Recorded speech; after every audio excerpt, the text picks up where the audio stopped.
So today I'm going to talk about government spending, or rather government subsidizing through the individual spending. I'm not talking about the budget. I'm talking about the actual use of the funds. Now, when I was in the military, I was a quartermaster, and we had several different ways to get our stuff. One was ordering it direct through the supply lines of the military. Another was generally called an impact card given to the company commander, then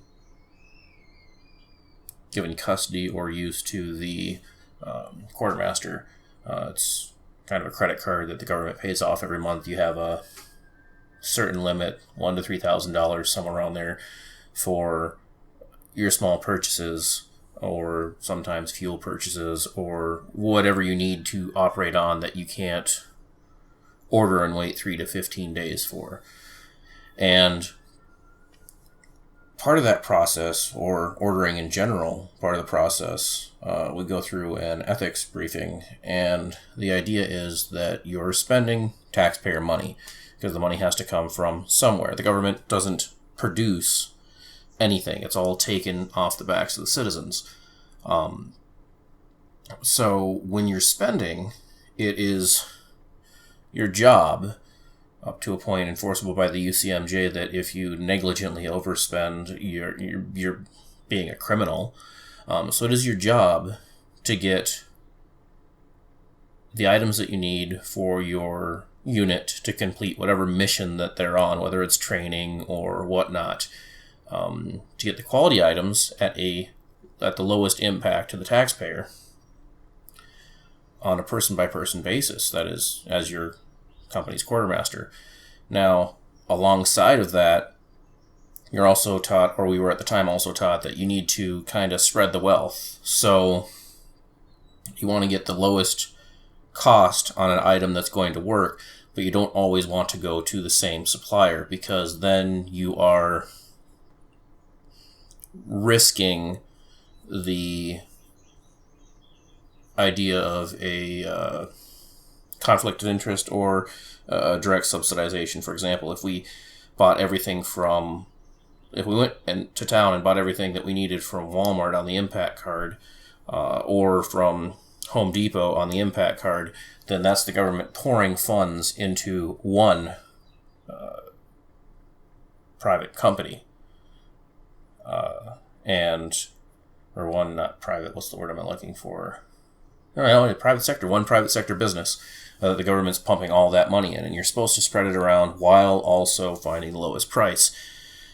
And of course, the briefing's all about good intentions, because you and I both know you can waste a lot of money just driving around looking for good deals. So you're supposed to search on the internet, which also takes time and money, especially if you're on the government's dime. But the principles are there, in effect, to stop someone from just spending all their money in one place, and that business unfairly benefiting from that low-level government spending, which the small dollars, they really do add up. Now, aside from that,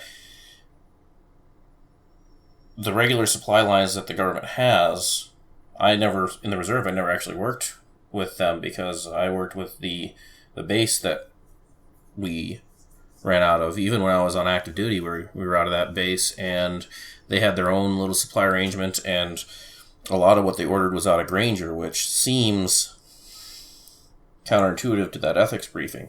You were given 2 books. It was Granger, and then we were also given the I wish I could remember the supplier book. It's some huge generic supplier that also has the unique identification codes, the line item numbers for the ordering of even batteries and stuff like that. Now I wish I could remember. That other ordering manual actually did go through several different dealers as coordinated by the government, but Granger is just Granger, and they didn't really care who we ordered from there. So you could spend all your money at Granger and somehow not violate the ethics portion of spending all your money in one place. So I'm going to move from that now to what's not done with other funds that are handed out from the government to an individual person to spend, whether it's for their group, their family, or themselves. And that would be all the way down to your SSI, your SSDI, and your... SSD and SSDI. SSI is what you pay for. So I'm not griping about that so much, but the SSD and the SSDI,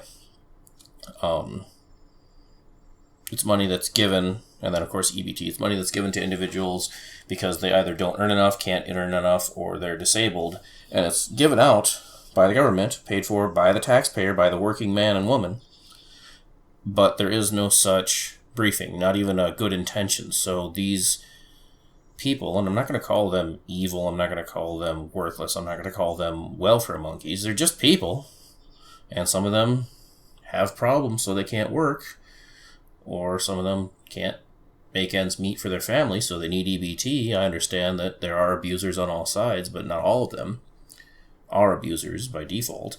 But none of them are given these briefings. The idea, obviously, for each person, if they wanted to budget properly, which they're not really incentivized to because they get that every month, would be to get the lowest deal regardless of the provider.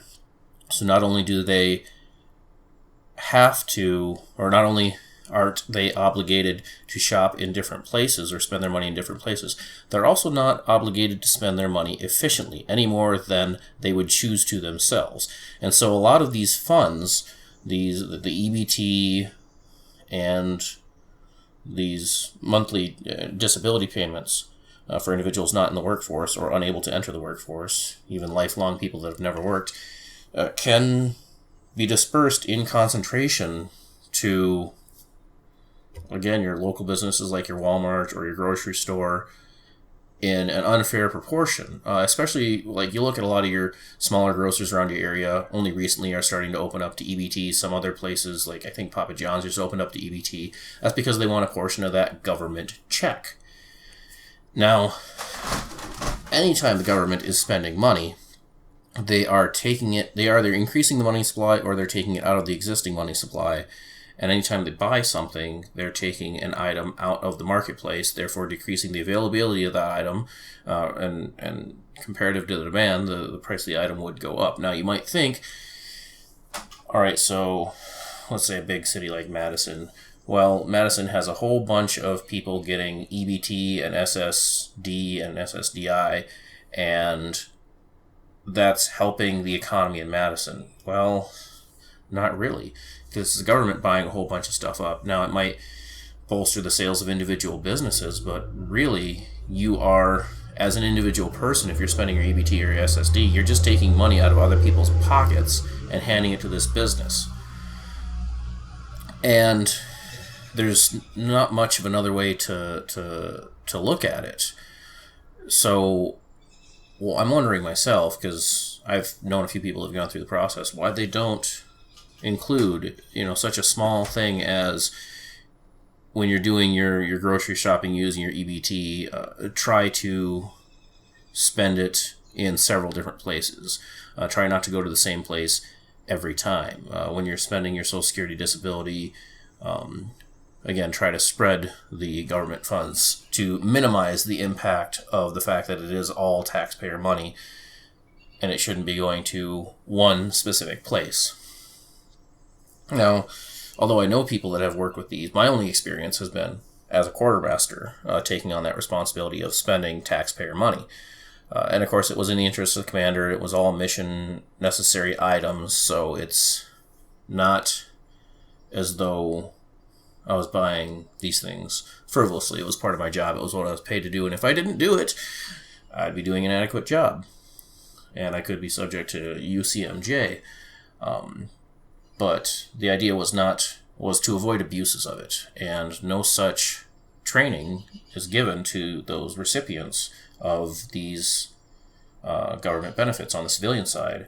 And I think that there should be a counseling, they should be talked to, they should be briefed, or there should be some information to read as far as their responsibility to take this money that they're being given for free from the government out of the pockets of the taxpayers, some responsibility they have to minimize the impact of those dollars being spent at their discretion in the marketplace by, again, spending them in several different places.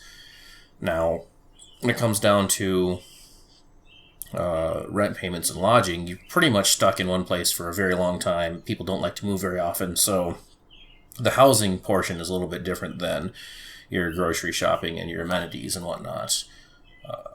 But even so, if you can think about an average single person getting something like, I don't know, $270 a month in EBT and something like $800 a month in their disability benefits, having never worked in the workforce, then you're looking at $24,000 a year that they don't get taxed on, that they don't pay in taxes, $24,000 a year that they're just given, that could go all to, and I'm going to use again Walmart, because Walmart's one of the largest retailers in the United States.